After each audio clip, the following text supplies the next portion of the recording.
Bueno, buenos días, mis compañeros Jessica Felpaz, Juan Sebastián Villá y Joanny Caterine. El día de hoy les vamos a presentar la secuencia didáctica como herramienta del proceso enseñanza-aprendizaje en el área químico-biológicas.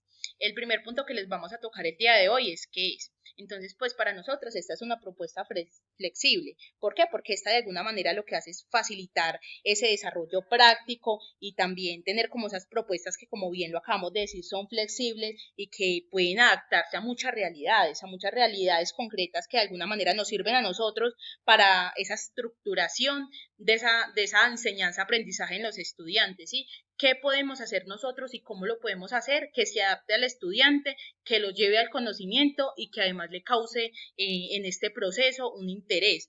También es un proceso que, como lo acabamos de decir, es reflexivo, ¿sí? ¿Por qué? Pues es reflexivo, perdón, a la manera en que nosotros lo tomemos, a la manera en que nosotros planteemos las actividades y se las hagamos, digámoslo, se las pasemos al estudiante, que las sientan de esa manera y que lo lleve a él a reflexionar, a tener, digámoslo, esa inquietud por el tema y que lo lleve a ir mucho más allá y que además pues también porque participa, o sea, el solo hecho de que participen los estudiantes, los profesores y esa, digamos, esos contenidos de esa asignatura y ese contexto lo hace reflexivo, además que también pues es una herramienta que es efectiva y que además permite analizar esa investigación que es práctica y es educativa, que como sabemos en la educación la práctica y además también los contenidos como viene en el siguiente punto pues es fundamental y que además pues a través de todo esto nosotros lo que queremos o lo que se quiere a través de esa secuencia didáctica es llegar a inculcar esos valores, esas actitudes y esas habilidades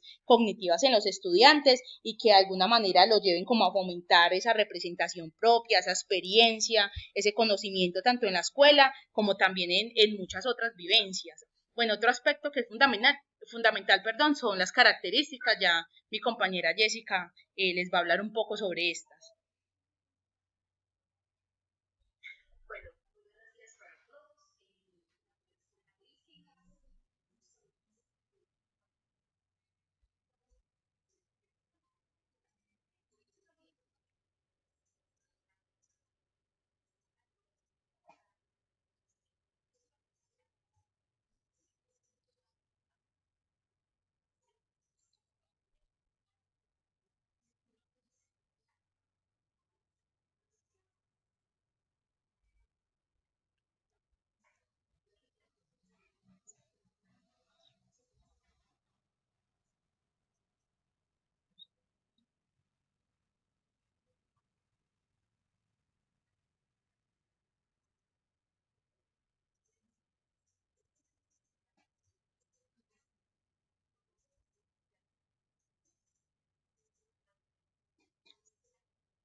Bueno, otro punto fundamental es cómo se elabora. Entonces, digámoslo, en el documento nos planteaban a nosotros varios puntos como lo son justificación, información, articulación, recursos y materiales, organización, investigación y evaluación, ¿sí?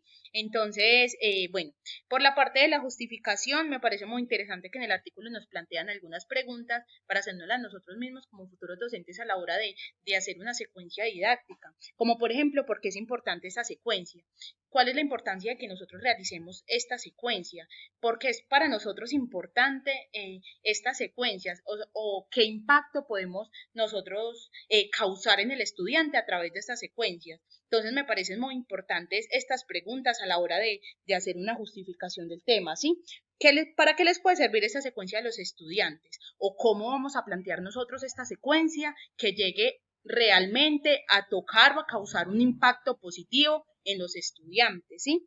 O es posible ser tratada desde el marco didáctico y educativo, entonces, claro que sí, eso depende de la manera en que nosotros lo planteemos. ¿Por qué? Porque si bien es importante, digámoslo, los conceptos y todo lo teórico que el estudiante puede obtener, digámoslo, la manera en que nosotros transmitamos eso a los estudiantes también es muy importante. ¿Qué didáctica vamos a utilizar nosotros que le pueda llegar al estudiante de alguna manera? ¿Sí? También la información es muy importante la información que nosotros tengamos de los estudiantes, por ejemplo, las ideas previas, porque como todos sabemos, pues no todos los estudiantes van a tener el mismo, digámoslo, el mismo nivel, ¿sí? En ese momento. Entonces nosotros también debemos saber de dónde podemos partir, digámoslo, qué profundidad podemos tener en los estudiantes. Entonces ese aspecto de ideas previas es muy importante.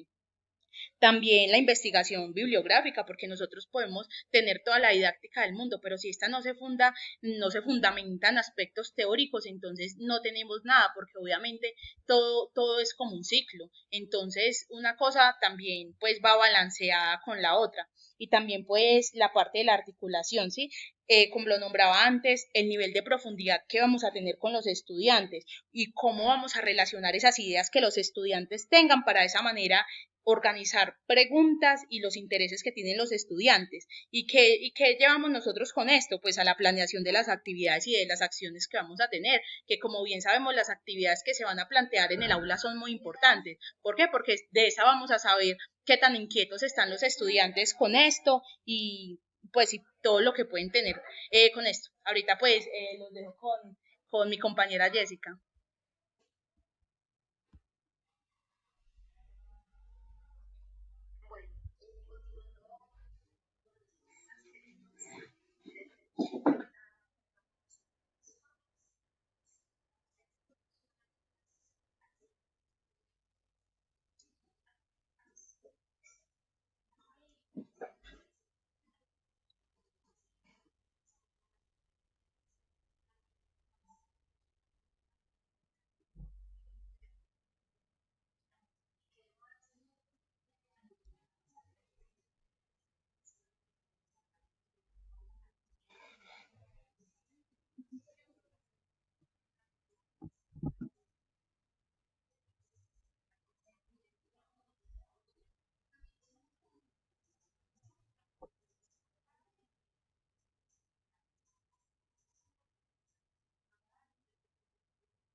Bueno, el último punto, que es cuál es la relación que tiene con lo visto hasta ahora, ese se los va a dar mi compañero Juan Sebastián Villada, entonces en este momento los dejo con él.